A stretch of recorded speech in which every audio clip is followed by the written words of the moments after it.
Boa noite, irmãos. Espero que todos estejam bem. Hoje nós leremos o texto de Mateus 18, versículos 21 a 35. Mateus 18, versículos 21 a 35. É a parábola chamada O Credor Incompassivo. Antes de eu ler e expor o texto, eu vou fazer uma oração rápida para iniciarmos. Senhor nosso Deus, obrigado por esse momento, obrigado por todos que estão aqui e me ajude para que eu possa expor a sua palavra e ser como um profeta em meio ao seu povo nesse momento. E nos ajude como igreja a aprendermos lições valiosas por meio da sua palavra e aplicarmos em nossas vidas. Em nome do Senhor Jesus, amém. Essa parábola é a parábola do credor incompassivo. E basicamente esse trecho que eu escolhi, ele tem uma pergunta de Pedro para Jesus. Jesus responde essa pergunta de Pedro de uma forma muito surpreendente. E depois Jesus conta uma parábola para explicar melhor a sua resposta a Pedro. Basicamente é isso. Antes, então, da gente ler o texto em si, eu queria explicar para os irmãos o que é uma parábola. Uma parábola, em resumo, é uma história que, dentro dessa história, uma história imaginária, mas que tem princípios religiosos. Ela é muito próxima de uma analogia, mas também é muito diferente de uma alegoria. Porque a alegoria, cada elemento da história tem um significado, um correspondente na realidade. A parábola não. Não é todo elemento da parábola que tem um significado na vida real, digamos assim. Mas é o princípio da história que importa na parábola. E Jesus usava muito parábolas. Umas vezes para facilitar o entendimento das pessoas que estavam ouvindo, outras vezes para dificultar, a depender de como o coração da pessoa estava disposto ou não a ouvir e a crer em Jesus. Então, a gente vai ler o texto à medida que eu for expondo. O texto começa, então, no versículo 21, com Pedro falando assim: Então Pedro aproximou-se de Jesus e perguntou: Senhor, quantas vezes deverei perdoar a meu irmão quando ele pecar contra mim? Até 7 vezes? Aqui, então, a gente vê que essa passagem vai falar sobre perdão. E de início eu queria já falar o que é perdão. Nós vamos ver o que é perdão ao longo dessa exposição, mas nesse início a gente já pode falar o que o perdão não é. E ao longo do texto eu vou mostrar por que o perdão não é essas coisas que eu vou falar. A primeira coisa que o perdão não é um sentimento por si só. Perdão não é um sentimento. Perdão também não é diminuir ou permitir o pecado. Muito mesmo esperar pelo pedido de perdão de alguém. Isso não é perdão. E ao longo da exposição eu vou mostrar por quê. Então Pedro ele surge com uma dúvida. Ele fala: Senhor, quantas vezes deverei perdoar a meu irmão quando ele pecar contra mim? Nessa época, era muito comum, na tradição dos fariseus, dizer que você poderia perdoar o mesmo pecado até 3 vezes. Então, culturalmente, se tinha essa crença de que você poderia perdoar o seu irmão até 3 ou no máximo 4 vezes. Então, quando Pedro ele faz essa pergunta para Jesus, ele já está, digamos assim, aumentando o padrão cultural da época. Ele já está, eu acho que Pedro imaginou, por exemplo, algo do tipo: bom, já que Jesus ele está trazendo novos ensinamentos, talvez até a questão do perdão seja aumentada. Então, ao invés de falar 3 vezes, eu vou falar 7. Talvez Pedro tenha pensado um pouco nesse sentido, né, de aumentar um pouco por causa disso. Então, ele já pergunta sugerindo uma proposta que é muito maior ao perdão que era culturalmente conhecido na época, que era 3 vezes. Só que Jesus, ele dá uma resposta surpreendente para isso. E antes de eu ler a resposta de Jesus, é interessante só mencionar que Pedro faz essa pergunta porque Jesus anteriormente estava falando sobre perdão. Em Mateus 18, dos versículos 15 a 20, ele está falando de ofensa e de perdão. Vai falar assim: Se seu irmão pecar contra você, vá e a sós com ele e mostre-lhe o erro. Se ele ouvir, você ganhou seu irmão. Mas se ele não ouvir, leve consigo mais um ou dois outros, de modo que qualquer acusação seja confirmada pelo depoimento de duas ou três testemunhas. Se ele recusar a ouvi-los, conte à igreja. E se ele recusar a ouvir também a igreja, trate-o como pagão ou publicano. Então, no discurso anterior, Jesus está comentando sobre como se deve lidar com a ofensa de um irmão e surge essa dúvida em Pedro. Pedro pergunta com base nesse contexto. E a resposta de Jesus é surpreendente. E a resposta está no versículo 22. Jesus diz assim: eu lhes digo, não até 7, mas até 70 vezes 7. Essa é a resposta de Jesus. Nós não devemos perdoar apenas 7 vezes, mas 70 vezes 7. E essa resposta, ela é surpreendente por dois motivos principais. O primeiro motivo é porque Jesus ele faz como se fosse uma brincadeira, um jogo, com o número que Pedro oferece, multiplicando ele pelo seu correspondente decimal. Ele pega 7, só que multiplica por 70, mostrando que nós, os crentes, devemos perdoar quantas vezes forem necessárias. Não 490, mas exatamente tem esse jogo de números para mostrar que o perdão deve ser oferecido quantas vezes forem necessárias. Quantas vezes forem necessárias. Só que, além disso, Jesus ele parece fazer uma referência a um texto que está lá em Gênesis 4. E aí eu queria que os irmãos abrissem comigo o texto lá em Gênesis 4, que é um texto sobre Lameque, que é um dos descendentes de Caim. Gênesis 4, versículos 23 a 24.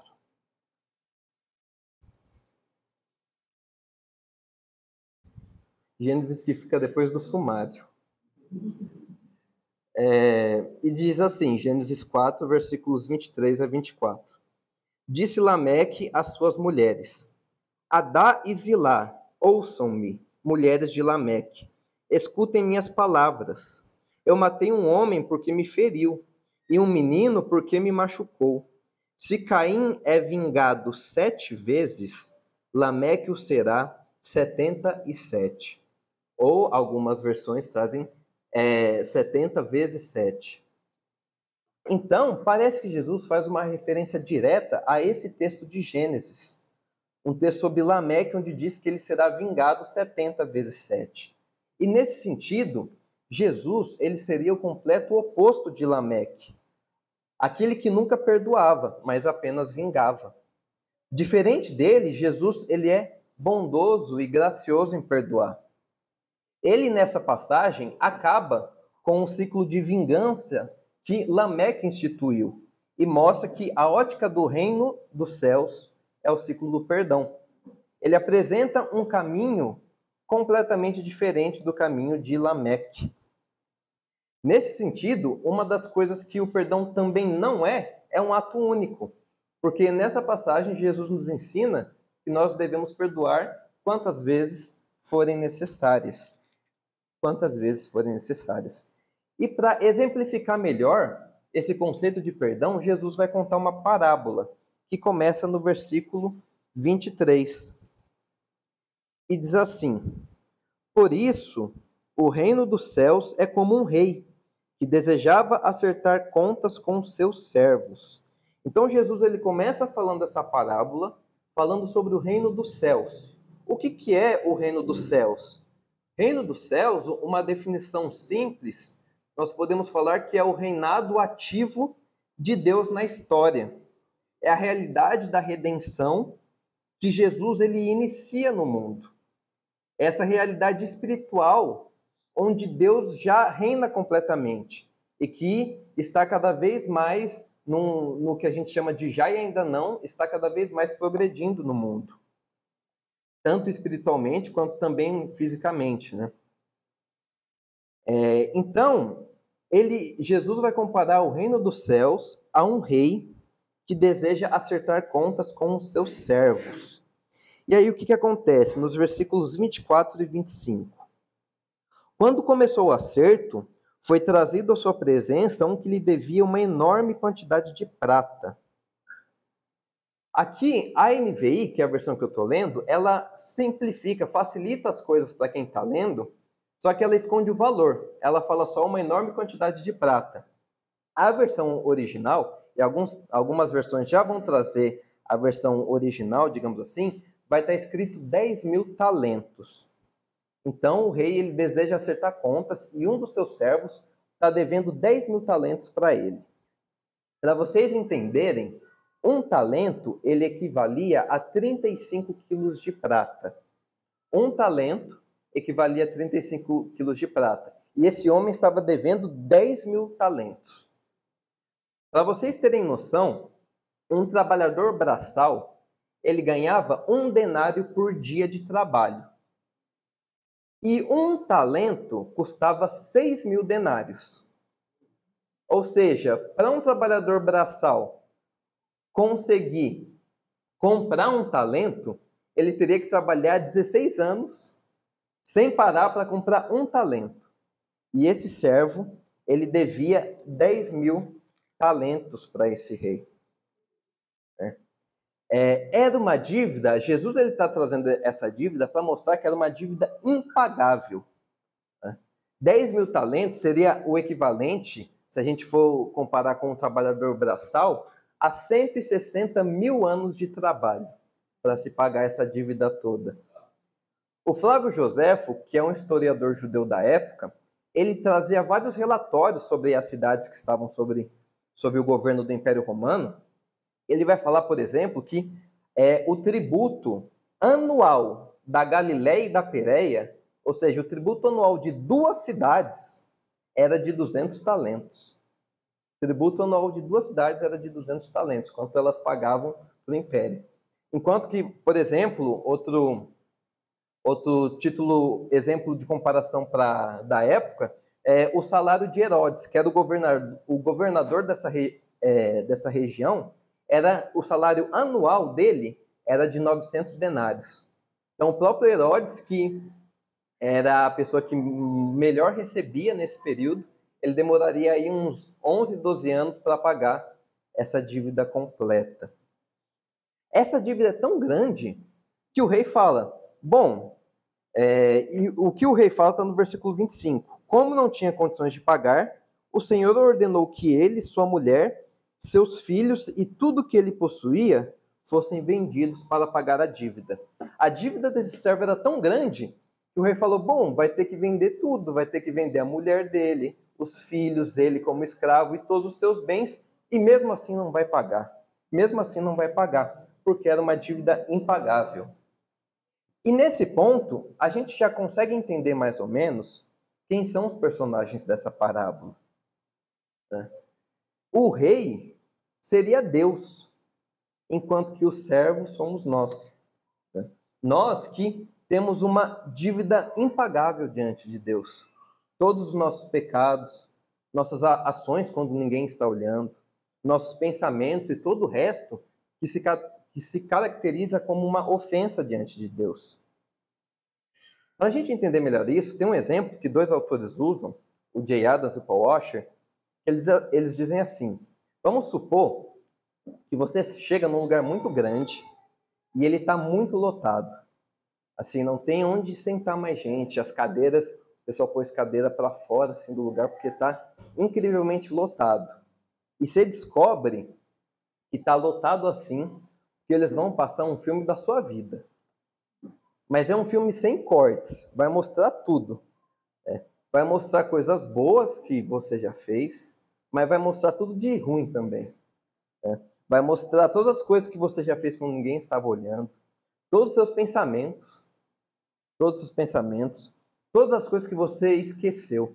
O filme ia fazer questão de te lembrar. Aí eles perguntam, você ficaria até o fim do filme para receber os aplausos, os cumprimentos das pessoas? Ninguém ficaria até o fim desse filme para receber isso. E nessa hora você pode pensar aliviado, nossa, ainda bem que ninguém tem esse filme. A questão é que Deus tem esse filme. Deus tem esse filme da sua vida toda. A nossa dívida com Ele é impagável. E é por isso que o inferno é eterno. O Jonathan Edwards, que foi um filósofo americano e teólogo também, talvez o maior filósofo da história dos Estados Unidos, quando ele vai falar e justificar sobre o porquê que o inferno é eterno, ele vai falar assim, uma ofensa, ela é maior ou menor em proporção à autoridade da pessoa que é ofendida. Se você, por exemplo, ofende algum estranho na rua ou ofende um juiz num tribunal, ou o próprio presidente da República, ou um sargento dentro de uma base militar, você vai receber punições diferentes porque você ofendeu autoridades diferentes. E quanto maior o nível de autoridade, maior a punição por aquilo que você fez. E quando a gente ofende um ser que tem autoridade, que tem poder, que tem honra eternos, infinitos, imensuráveis, né? Qual que é a nossa punição? Ao ofender, ao manchar a honra de alguém que tem a honra perfeita, que tem autoridade, que tem tudo em perfeição, né? É por isso que o inferno é eterno, porque Deus exige uma justiça, e Deus é digno de uma justiça perfeita, de uma justiça eterna, de uma honra eterna. Então, quando a gente falha com isso diante de Deus, a consequência é uma punição eterna, uma punição impagável, assim como a dívida desse servo. Deus exige uma justiça que é perfeita porque Ele é perfeito. E uma vez que nós não conseguimos alcançar essa justiça, a nossa punição tem que ser também no mesmo nível que a justiça requerida. Só que nós chegamos nesse ponto nos versículos 26 e 27, que dizem assim: o servo prostrou-se diante dele e lhe implorou: tem paciência comigo, e eu te pagarei tudo. O senhor daquele servo teve compaixão dele, cancelou a dívida e o deixou ir. Ao ver a sua situação, ver que toda a sua família seria vendida, todos os seus bens seriam vendidos, esse servo aqui, ele chega a mentir. Ele fala assim, tem compaixão e eu te pagarei tudo. É impossível pagar tudo. Era impossível pagar tudo. Mas o rei, ele teve misericórdia desse servo e perdoou a sua dívida. Jesus aqui, ele está fazendo uma comparação direta com o perdão que Deus nos oferece. Deus perdoou a nossa dívida impagável. Em Jesus, ele perdoou essa dívida que nós tínhamos com ele, que era imensurável. Nosso pecado, ele pode ter sido muito profundo, mas o amor de Deus foi ainda mais profundo. Como um puritano diria, o John Flávio, como é profunda a poluição do pecado, a ponto de nada, a não ser o sangue de Cristo, poder purificá-lo. O Paul Washer, ele também tem uma frase muito interessante que diz assim: eu tenho dado a Cristo incontáveis razões para não me amar. Nenhuma delas tem sido suficiente, tem sido forte o suficiente para mudá-lo. Então Deus, ele escolhe nos perdoar. E por isso que perdão não é um sentimento, porque Deus não senta no seu trono e fica bem, ele age ao nos perdoar. E também não é esperar o outro pedir perdão, porque se Deus esperasse nós termos a iniciativa, nós estaríamos perdidos. Né? Se Deus tivesse que esperar a iniciativa de nós estaríamos perdidos. Ele tem o nosso filme. E só há uma forma dele impedir que todos os nossos erros irrompam sobre nós, que é destruindo o filme. É esse o propósito da vida de Jesus. Ele veio para morrer pelos pecados do seu povo. Todos os que estão desanimados e envergonhados com a miséria em suas vidas e confiam na obra e no sacrifício de Cristo são perdoados. Deus lançará os filmes nas profundezas do mar. Ele não se lembra mais deles. Mas como Deus pode esquecer do nosso passado se Ele é onisciente? O ponto da questão é que não é que Ele esquece, é que Ele não se lembra. E tem uma diferença muito grande nessas coisas. Porque não se lembrar é uma ação ativa. Esquecer, às vezes você esquece, você não está querendo esquecer. Você simplesmente esquece uma coisa. Mas Deus ativamente não se lembra. não se lembra. Da mesma forma, o nosso perdão deve ser como esse perdão, uma ação ativa de não se lembrar. Não se lembrar de uma ofensa que alguém cometeu contra nós. Nesse sentido, então, o perdão é uma promessa, a promessa de não se lembrar, a promessa de não agir com alguém com base no que ela fez. Não é esquecer as consequências do pecado, as consequências da ofensa, mas é não se lembrar da ofensa. Ativamente deixar que Deus, o Supremo Juiz, lide com isso. Esse é o significado e a essência do perdão. E o texto continua, porque vai ter muitas reviravoltas nesse texto ainda. Versículo 28, então, o servo acabou de ser perdoado de uma dívida imensurável, 160 mil anos de trabalho braçal, se fosse o caso. Né? Jesus morreu e não passou nem, passou um pouquinho mais de 1/100º do que ele está devendo. Mas quando aquele servo saiu, encontrou um de seus conservos, versículo 28. Quando aquele servo saiu, encontrou um de seus conservos, que lhe devia 100 denários. Agarrou e começou a sufocá-lo, dizendo: pague-me o que me deve.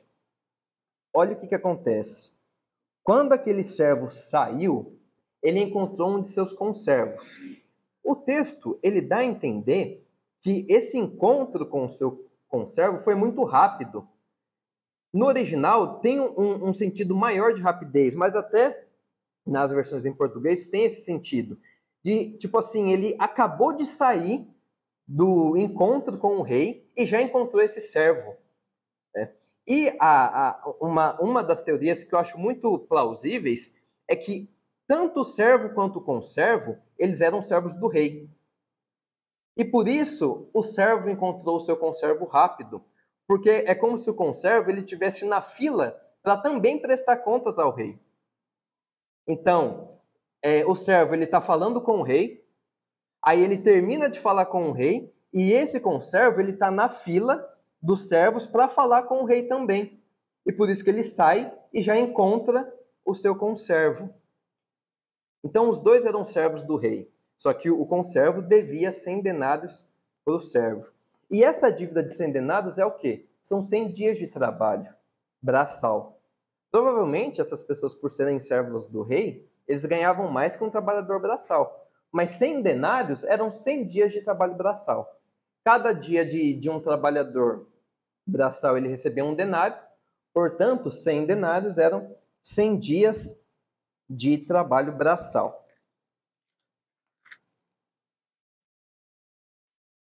Aí. Bom, então, o que dá para perceber aqui? A dívida do conservo para o servo é muito diferente da dívida que o servo tinha com o rei. Muito menor, muito mais plausível de ser paga, porque eram 100 dias de trabalho braçal. Eles deveriam receber muito mais do que um trabalhador braçal. Era uma dívida, digamos assim, plausível de ser paga, tranquila de ser paga. E é engraçado ver a reação do servo, porque ele tinha acabado de ser perdoado. Se de fato ele encontra rapidamente o seu conservo, ele está ainda naquela sensação de alegria por ter sido perdoado de uma dívida tão grande. E mesmo assim, ele age com o seu conservo da forma como a gente leu. Ele sufoca o seu conservo. Agarrou e começou a sufocá-lo, ou seja, ele agride o seu conservo. E o conservo fala, no versículo 29, então o seu conservo caiu de joelhos e implorou-lhe, tenha paciência comigo e eu lhe pagarei. E é interessante que esse conservo ele não fala assim, e eu te pagarei tudo, que é como o servo tinha falado para o rei que era mentira, porque ele não tinha como pagar. O conservo fala só, eu lhe pagarei. Por quê? Porque a dívida do conservo era muito mais plausível de ser paga. Muito menor se comparada à dívida que o servo tinha com o rei e que foi perdoada pelo rei. Mas qual que é a reação desse servo ao ouvir o seu conservo implorar por por paciência. Versículo 30. Mas ele não quis. Antes, saiu e mandou lançá-lo na prisão, até que pagasse a dívida. Ou seja, ao ouvir o conservo implorar por paciência, mesmo ele tendo sido perdoado de uma dívida tão grande, ele não quis perdoar o seu conservo, mas ele o lançou na prisão, que é o que nós lemos no versículo 30.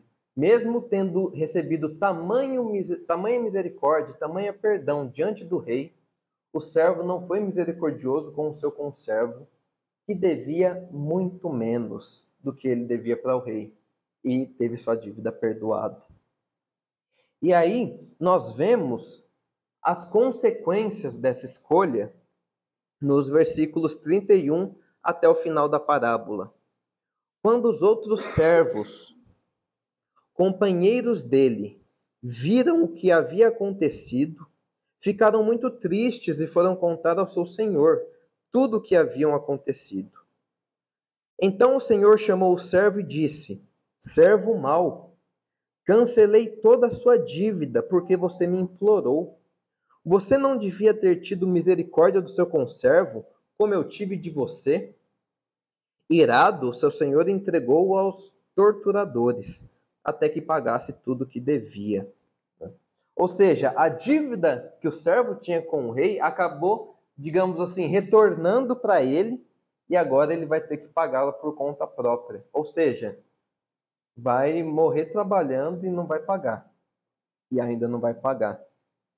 O servo, nessa parábola, então, ele representa alguém que não compreendeu o perdão de Deus. O perdão que Deus ofereceu a ele por meio do sacrifício de Jesus. Quando nós entendemos o grande perdão que recebemos de Deus, qualquer ofensa contra nós, ela se torna pequena demais para não ser perdoada. E foi isso que esse servo não entendeu. Depois de ser perdoado de 160 mil anos de trabalho, ele não escolheu esperar mais um pouco para que o seu servo pagasse 100 dias de trabalho para ele. E por isso a sua dívida acabou voltando para ele. E esse é o significado dessa parábola. Nós devemos perdoar o nosso próximo, porque o perdão que recebemos de Deus pelos nossos pecados, ele é infinitamente maior do que qualquer ofensa que alguém pode cometer contra nós, que alguém pode realizar contra a nossa pessoa. É por isso que devemos perdoar. Esse texto, ele tem dois ensinamentos muito claros.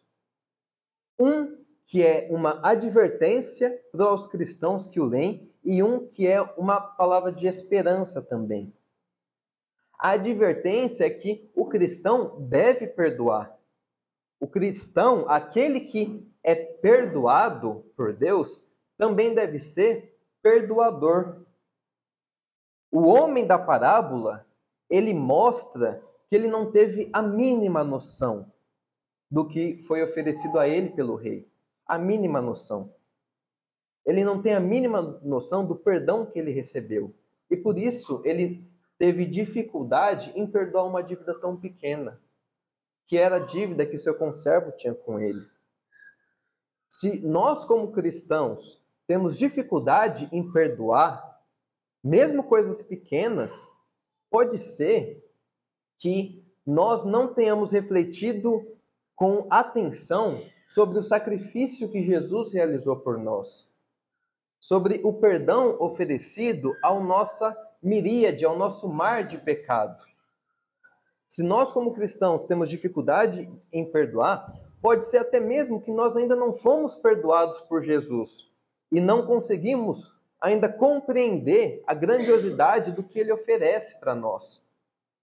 O João Calvino, ele vai falar que quanto mais conhecimento o homem tem de Deus, mais conhecimento ele tem de si mesmo.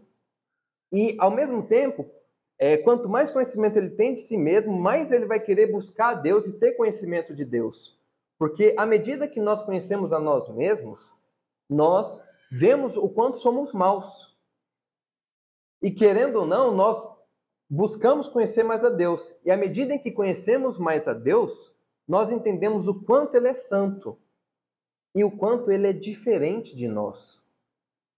Quando nós entendemos, então, a raiz da nossa maldade e a raiz da santidade de Deus, da justiça de Deus, mas também da misericórdia de Deus de nos perdoar, nós podemos perdoar as outras pessoas com uma facilidade muito maior.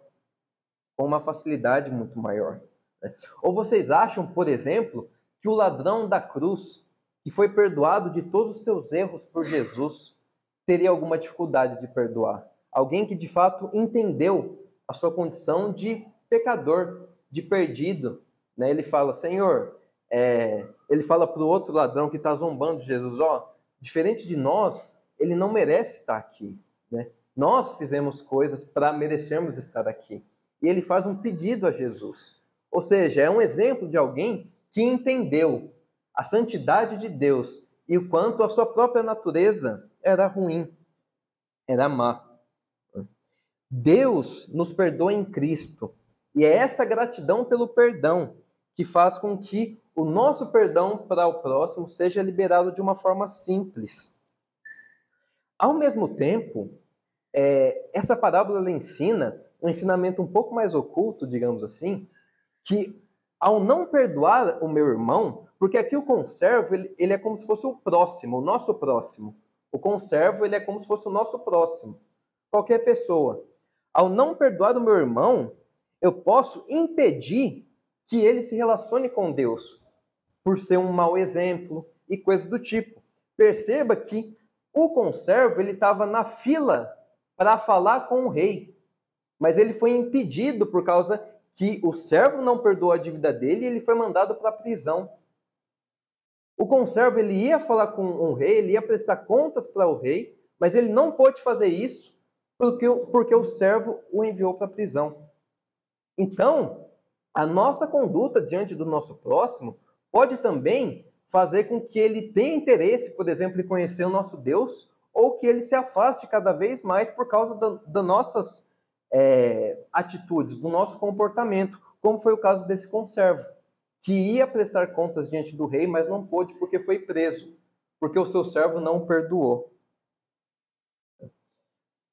O segundo ponto, que para mim é muito claro também, nessa parábola, nesse pequeno trecho, é que há esperança de perdão para qualquer um, que é o ponto de esperança. Jesus, ele ensina sobre perdão incondicional porque ele foi o maior exemplo disso. Quando nós olhamos o momento da crucificação de Jesus, por exemplo, por mais que a própria condenação de Jesus tenha sido de forma injusta, a própria condenação tenha sido de forma injusta porque ele não fez nada para merecer ser crucificado, tiveram várias ações que não faziam parte do julgamento, mas que foram por pura maldade dos soldados e das outras pessoas, né? A gente lê que os soldados tampavam os olhos de Jesus e batiam em Jesus e perguntavam, já que você é profeta, profetiza quem que te bateu, né? Que é uma zombaria clara ao ofício profético de Jesus. Nós vemos que depois eles colocam uma coroa de espinho em Jesus, que é uma zombaria clara ao ofício de rei que Jesus tem. E vemos que quando Jesus está na cruz, as pessoas ficam zombando, você salvou tantas pessoas e não consegue salvar a si mesmo. Zombando do ofício de salvador que Jesus tinha. Nada disso fazia parte do julgamento, ainda que o próprio fato de Jesus ser crucificado já era injusto, teve muito mais maldade que o normal envolvida. Muito mais maldade que o normal. Né?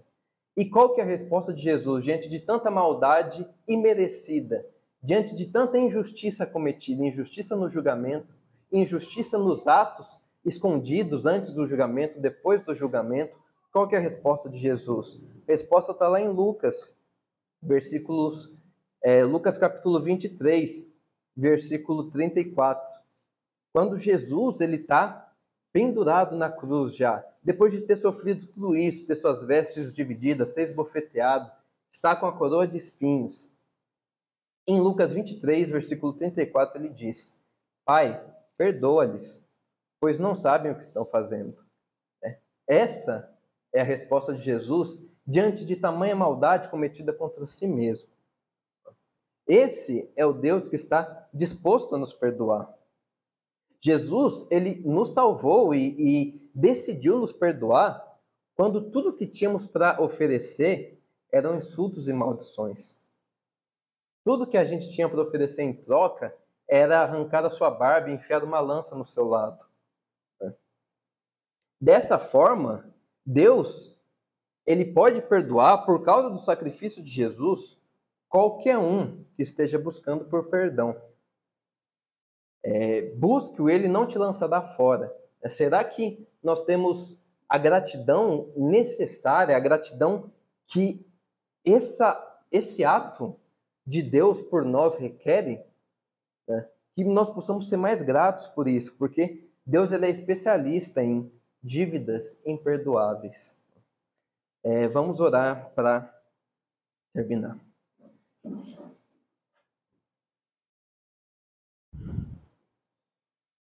Senhor nosso Deus, obrigado, Pai, por ter enviado seu Filho ao mundo e por ele ter morrido em nosso lugar, morrido para pagar a nossa dívida de pecado diante de Ti, para que o Senhor hoje pudesse nos perdoar, o Senhor hoje pudesse nos ter como filhos, pessoas que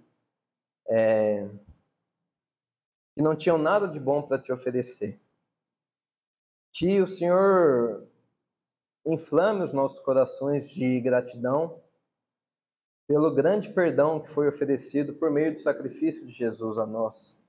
Que nós possamos ter consciência cada vez maior da nossa própria maldade, mas também do grande amor que o Senhor tem por nós, a ponto de nem a nossa maldade conseguir separá-lo do seu amor por nós. Nós também te pedimos para que o Senhor nos ajude a perdoar o nosso próximo, a ter uma consciência de que nada que o nosso próximo fizer contra nós vai ser maior do que o que nós fizemos contra ti, mas que fomos perdoados. E que esse sentimento de gratidão e alegria pelo seu perdão nos impulsione a perdoar o nosso próximo, para que nós sejamos bons exemplos a ele também, de forma que ele tenha um interesse em conhecer o nosso Senhor, um interesse em conhecer você. Nos ajude, Senhor, porque sem você nós não somos nada.